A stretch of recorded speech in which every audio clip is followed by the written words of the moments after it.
Well, welcome to a special skill builder, which is on developing and revising organization rules. This skill builder will walk you through the importance of creating rules for any organization, even if you are not in a position to create rules, policies for an organization. The hope is that you become a little bit more critical of the rules that are written or the lack thereof. You all know me. My name is Eric Maylard. I'm an assistant director. And I'm really happy to always do this skill builder, whether asynchronous or live, as I think it provides much needed insight into what you can do to help your organization grow, thrive, and also retain members. So let's get into it. So the opening questions, and you should take note of these as it'll be included in your reflection. Why are an organization's rules important? Some things to think about is that rules are there for a reason for most organizations. And it's really important, I'll give you a little bit of a cheat, is that it allows everyone to participate, but there's also others. And so I would go ahead and challenge you to think of why organizational rules are important. That would be your first reflection question. Through this presentation, we'll also get some hints along the way. So if you pay attention, it's a pretty easy question. How do the rules benefit existing members? I should say especially leadership positions, new members as well, and then also potential members. Again, this will be a part of your reflection questions as well. So you may want to take note right now.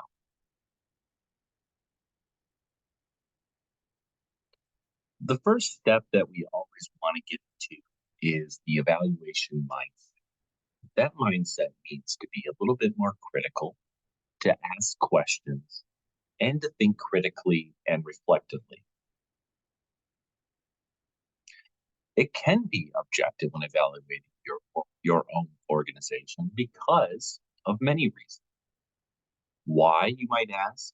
Well, the first thing is you may be emotionally tied to the success of the organization. Sometimes you're too close to it to really evaluate it. So this is where the evaluation mindset is really important. Put yourself in other people's shoes, not just you, but others as well, to think about why your organization does things the way they do. When you are evaluating your organization, here's some tips. You have to remove emotion to the as most you can. Like I said, if you're a leader, let's say in a student organization right now, you may be afraid to say, wow, I really screwed that up, right? And you might feel you might feel emotionally connected to your organization and the practices because maybe you're the one that set them up in the first place. So that can be really challenging. You never want to plan for individuals in an organization.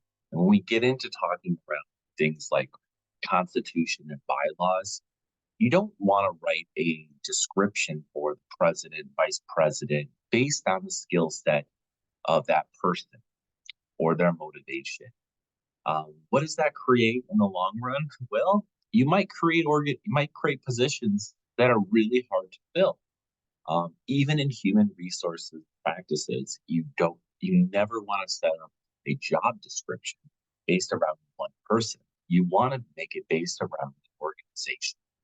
So what does the organization position, right? That is the key, right? How are you going to make an organization successful? What are the functions that need to be carried out by each of the positions? Again, do not plan for individuals. That is really a way to create some issues down the line. Future positions. I have seen student organization constitutions that expand the role of the president, for instance, because the president was more engaged, more available, might have really good skill set, and they expand that role. They keep expanding it based on the person. However, the next year comes along and the new president looks at the job description and says, I don't have time for this.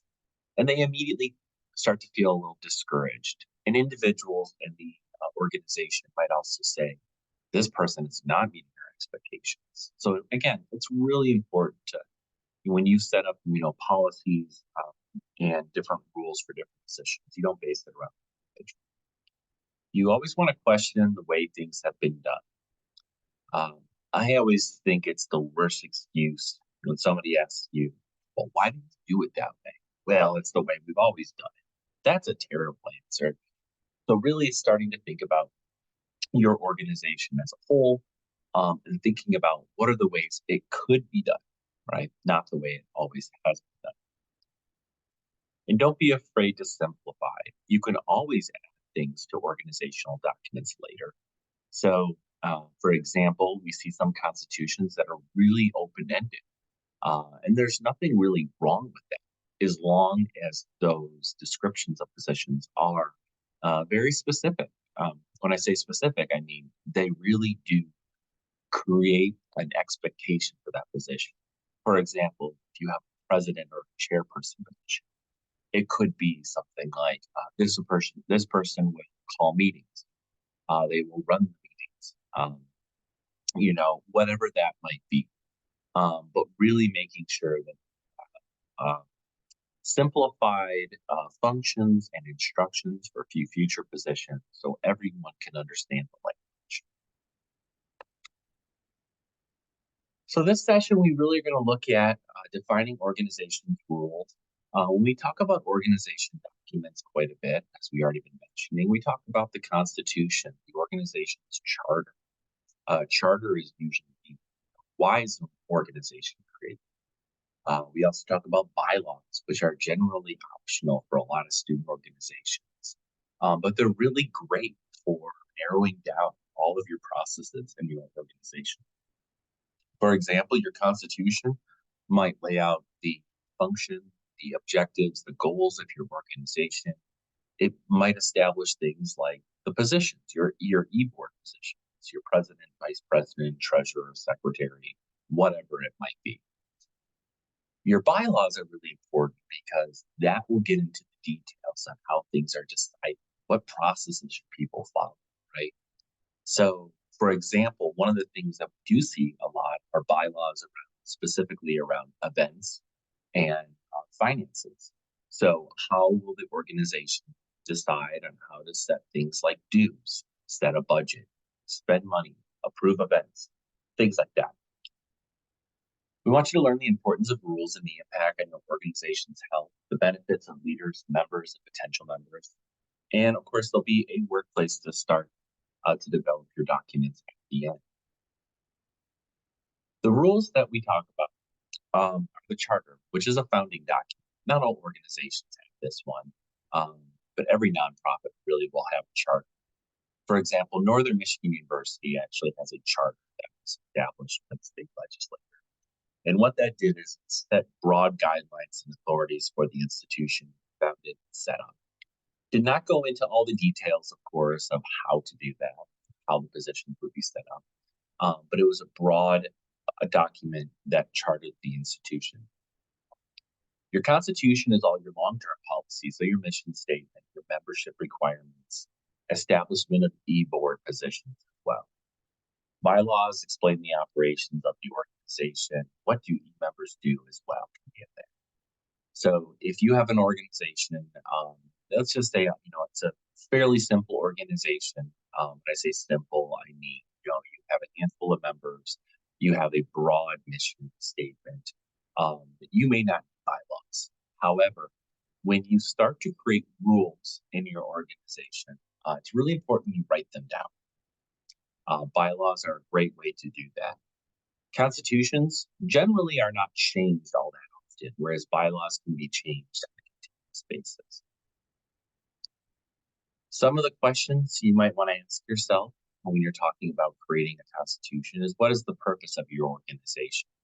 What are the functions of your organization that support the purpose? So in other words, what do you do in your organization that supports your mission?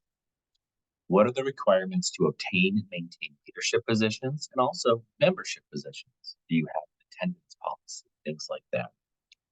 And who takes the lead on function? It's really easy for us to say sometimes, like, well, the VP position has always led this mission, or the secretary always does this. But is it written down? If it is not written down, it's always recommended that you write those things down in your constitution or your bylaws. Sometimes you're starting from scratch with a constitution or bylaws. Maybe it hasn't been updated in many years. Um, and sometimes it's just easier to start over than just amend things and change them over time. Just like with everything else in life, things change, organizations change, and it's really important to maintain your organization's documents on a regular basis. One of the things I've recommended to organizations is, of course, starting from scratch. Maybe you have a constitution that works for you, but maybe it doesn't go far. Maybe you need to build upon it.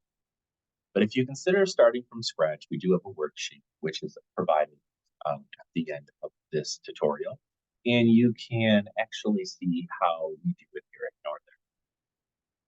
The benefits really are to reimagine and define the organization as it is today. One of the great things about taking this approach would be that you can engage with all of your members. It provides them an opportunity to be engaged in the organization early on to ensure that their voice is heard and to ensure that you're taking all members into account when you create your documents. So this is where you want to go ahead and look at the sample constitution and the guidelines that we have put forth.